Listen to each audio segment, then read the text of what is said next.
My name is Anna. I'm 54. I've been a widow for almost 10 years. That's the line people expect me to start with, the box I live in. But the truth of who I am? It cracked open one night in a way I could never have imagined. It was my daughter's wedding. I wasn't in the room. I wasn't invited. But I still heard what she said. A toast. Her voice steady. Her smile wide. Her words slicing straight through me. She thanked everyone for being there. And then she thanked them because I wasn't. That was the moment everything shifted. The moment I realized that the story of my life, the one I thought I knew, wasn't the real one at all. I had spent years believing silence kept us safe. That leaving the past buried was an act of love. But sitting alone that night, listening from the shadows, I felt something else rise up, a pull, a demand. By the end of that evening, I would decide to dig, to follow the threads back through decades of secrets, lies, and choices I never understood. And it all begins here with the wedding room I wasn't in. The venue glowed like a dream. Strings of lights traced the beams. Soft music floated through the air. And the scent of roses carried me back to years when I used to imagine this day for her. My daughter stood at the center of it all, radiant in her white dress. For a moment, pride swelled in me so strong it nearly drowned out everything else. She was breathtaking, and she was mine. But then the reality settled in. I scanned the room. Every table was full, every chair accounted for. No space left open, not even a folded program waiting, like maybe I had just stepped away. It was clear I wasn't meant to sit among them. I wasn't meant to be seen. That quiet erasure cut deeper than words. To watch her smile, to hear the laughter ripple around the room, it was as though my years of love, the sacrifices, the nights of worry, had all been neatly erased from the story being told. When the toast came, I stood at the edge. Her voice rang out, warm and certain, thanking everyone, thanking them because I wasn't there. The room laughed, and I felt myself vanish. So I slipped out, unseen, into the night, into the silence. And as I walked away, I knew at home I would have to face the truth, and I would have to start digging. The drive home that night felt endless. By the time I stepped inside, the silence hit me harder than the laughter I'd just left behind. No music, no clinking glasses, no voices, just the echo of my own footsteps across the floor. I set my purse down and poured a drink, something to steady the storm building inside me. At first, it was grief that filled the room. Memories of my husband's voice, of the promises we made, of the family we swore we'd protect. But grief didn't stay grief for long. It twisted, sharpened. The image of my daughter smiling while erasing me burned too deep.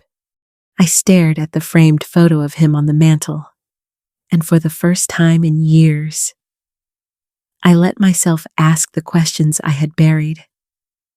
Why did the estate vanish so quickly after his death?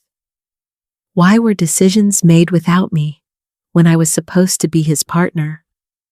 Why did my daughter act as though I had no place in that story? I pulled the old boxes from the closet, the ones I swore I'd never open. Dust rose as I spread them across the kitchen table. Bank papers, insurance forms, letters. The night that began with silence ended with a vow I would find the truth, no matter how far back I had to dig. And the first step lay right here, in these papers. The papers smelled faintly of dust and time, their edges curled and yellowing. I spread them across the table like puzzle pieces, tracing lines of ink with my finger. At first, it was just numbers, accounts closed, balance is gone. But then I saw them. Amendments, additions. My husband's signature scrawled in places I didn't remember, dated weeks before his death. And beside some of those pages, my daughter's name, woven in where it never used to be. A chill moved through me. I read them twice, 3 times, trying to convince myself it was a mistake. Maybe I had forgotten. Maybe grief had blurred the details. But the pit in my stomach told me otherwise. I needed someone outside the family, someone I trusted. My hand trembled as I called Dr. Harris, the man who had cared for our family for years. I asked him, had he ever questioned my state of mind? Had he ever written notes that I was unfit, unstable? His pause scared me more than an answer could. But then he said it. Steady and sure, never. He had no idea where such claims could have come from. Relief washed over me, but it didn't last. His words confirmed what I already feared: someone else had planted those seeds.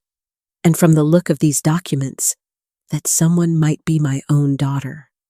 I leaned back, staring at the papers, knowing this was only the beginning. I needed help. I needed proof. I needed a private investigator. Calling Gus Matheson felt like crossing a line I couldn't uncross. He was a retired investigator, someone my late husband had trusted once in a business dispute.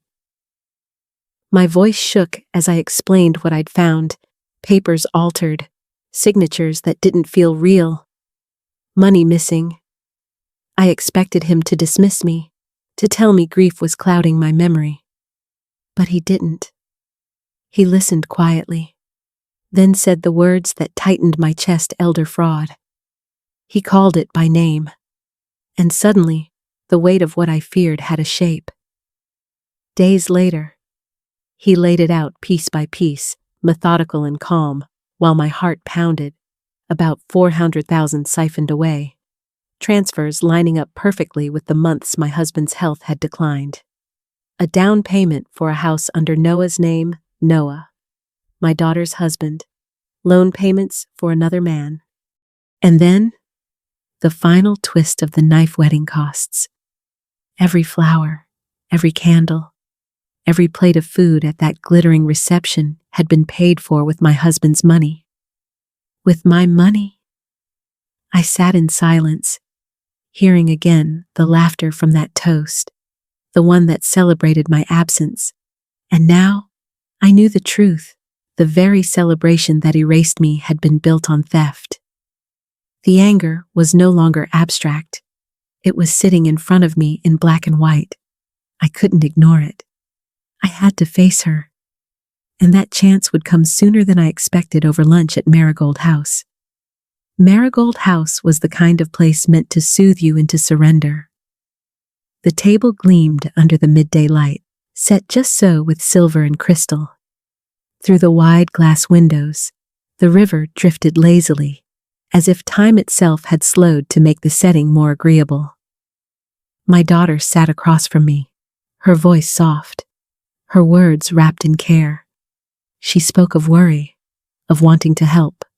Noah, at her side, kept his tone even gentler, passing the bread, pouring my tea, looking at me with a kindness that felt almost genuine.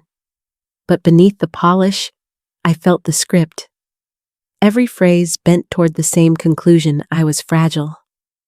I needed oversight, guardianship. The careful concern was a cage dressed as compassion. I smiled, nodded, even let my eyes soften as if I believed. But inside, my chest burned. This wasn't reconciliation, it was performance. They wanted me to sign away my own power, to make myself small and manageable. I let the lunch run its course.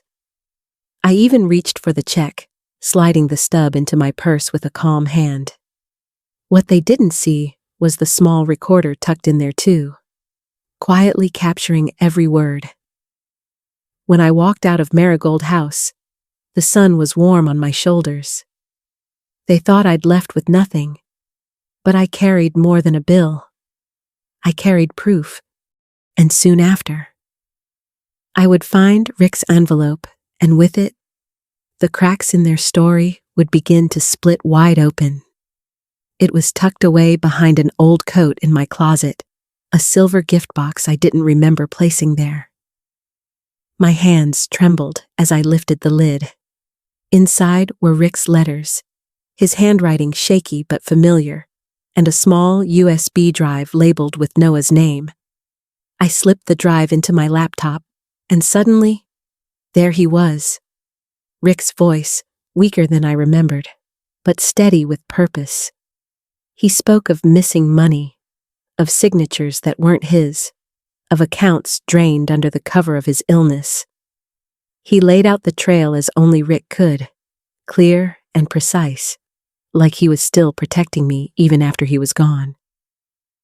Hearing him again broke me open, but it also steeled me. He hadn't left me powerless. He had left me the truth. I called Noah over. We sat together as Rick's words filled the room. At first, Noah's face was disbelief, then confusion, then something harder. Recognition. He had brushed off signs before, but this he couldn't ignore. I told him gently, but firmly he needed to separate his accounts, protect what was his, and take this evidence to people who could act. That night, I felt grief, but I also felt Rick's hand guiding me. The secrets were no longer buried. And the next step was clear. We had to call the authorities. The field office was colder than I expected. Glass walls, gray carpet, the faint hum of fluorescent lights. I sat across from Agent Laura Price, my files stacked neatly between us. My hands shook as I slid them forward. Rick's video, the bank statements, the timeline I had pieced together late at night. She listened carefully, eyes sharp, almost unreadable. When she spoke, her words were steady, almost clinical. Wire fraud, embezzlement, elder abuse. She didn't dress it up. She named it, one by one. She laid out the steps I needed to take. Change every password, alert my bank, and put new safeguards on my accounts. Document everything, emails, statements, even scraps of notes. Keep copies in separate places. She said it like building a wall, brick by brick, layer by layer, until the people who thought I was weak couldn't touch me anymore. As I nodded, writing everything down, I felt something I hadn't in months. Relief. Not total, not final, but the kind of relief that comes when someone puts a hand on your shoulder and says you're not imagining this, that you're not alone. When I left that office, I carried not just Rick's evidence, but a sense of protection, thin, fragile, but real, a wall beginning to rise around me. And I knew, walls invite storms. The retaliation was coming. The first blow came quiet but brutal. I logged into my bank one morning and saw the screen flash red accounts frozen. My own money, locked away as if I were a stranger. Within days, new credit cards appeared in my name, charges piling up in places I hadn't been. Then came the body, the invasion of my body. Appointments I never scheduled, medical tests billed under my insurance, nurses calling for wellness checks. The subtext was clear: paint me as confused, incapable, unfit to stand on my own 2 feet. And outside my front door, the whispers grew louder. Neighbors looking away, others asking if I was doing all right. I recognized the shape of it: a smear campaign, crafted with precision, designed to make me doubt myself and to seed doubt in everyone around me. For a while, I couldn't breathe. Each call, each notice in the mail, each sideways glance felt like another layer closing in. But when I sat in the stillness, I saw it for what it was: retaliation. Predators do not go quietly when their prey refuses to bow. They strike harder. They strike fast. And yet I didn't break.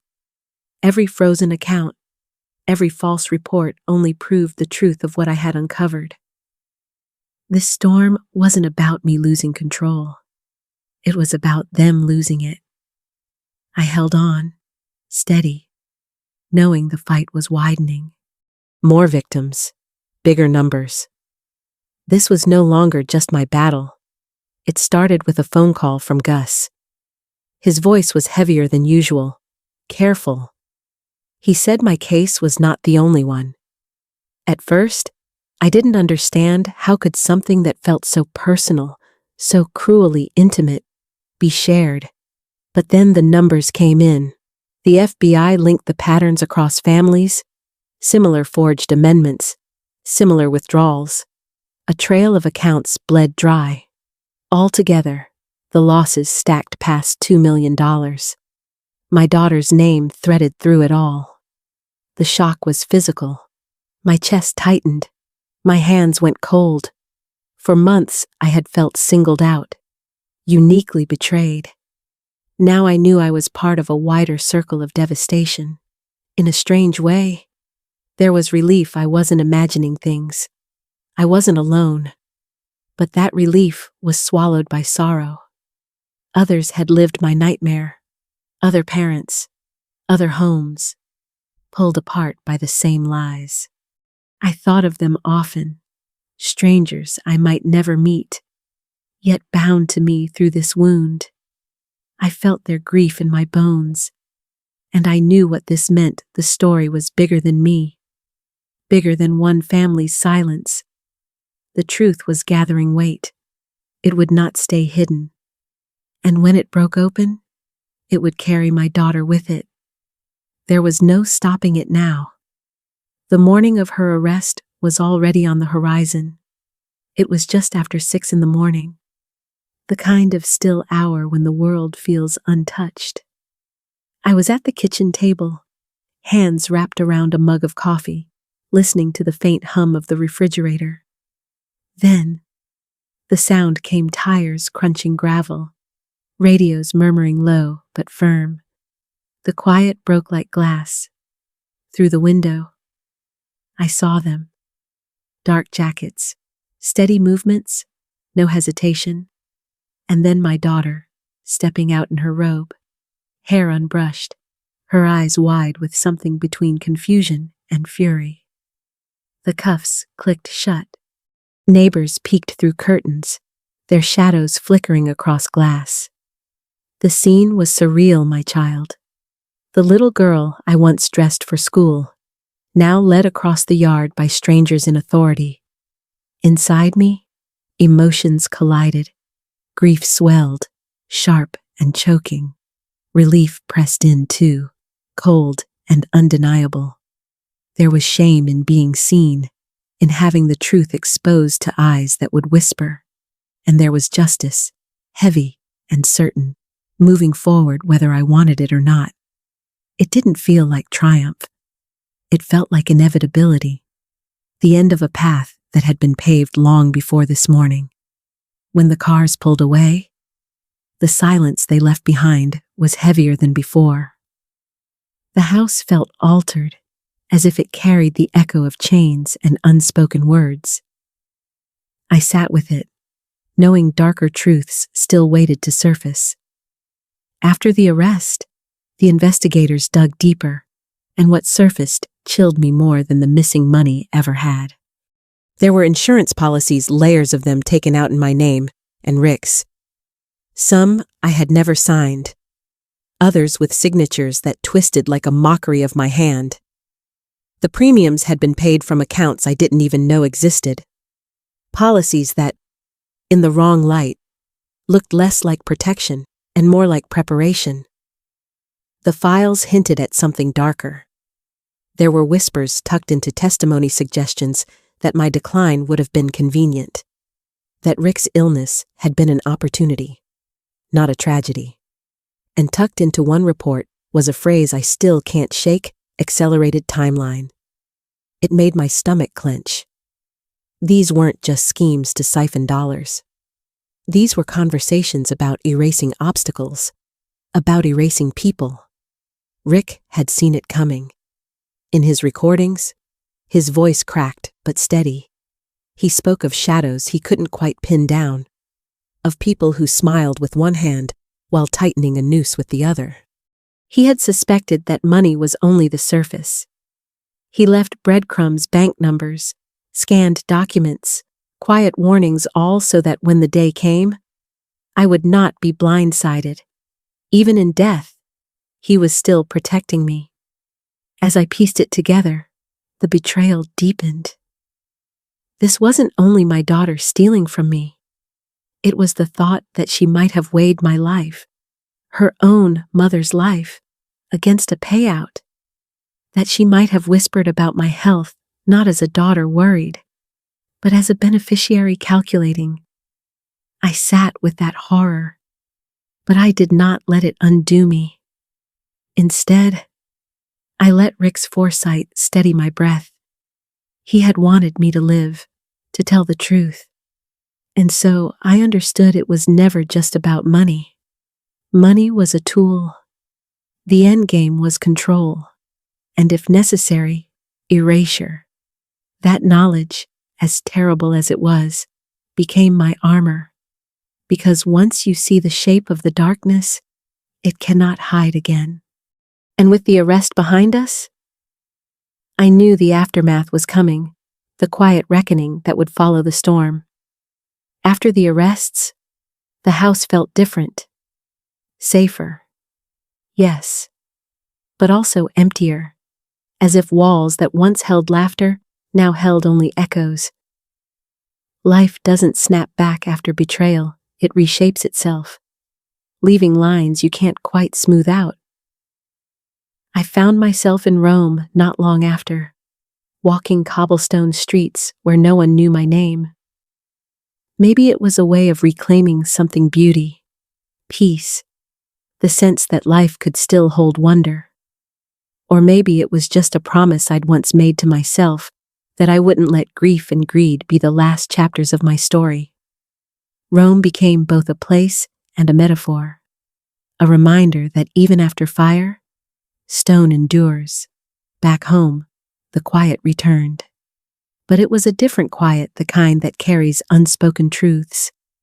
Family gatherings became thinner, conversations shorter, pauses heavier. There are things we do not say anymore. Maybe that is its own mercy. I choose not to carry bitterness. I carry resilience instead. The scars are there, but so is the strength. If my story stayed with you, if it made you think of your own family, your own quiet truths, I invite you to share it. Like, comment, or pass it on.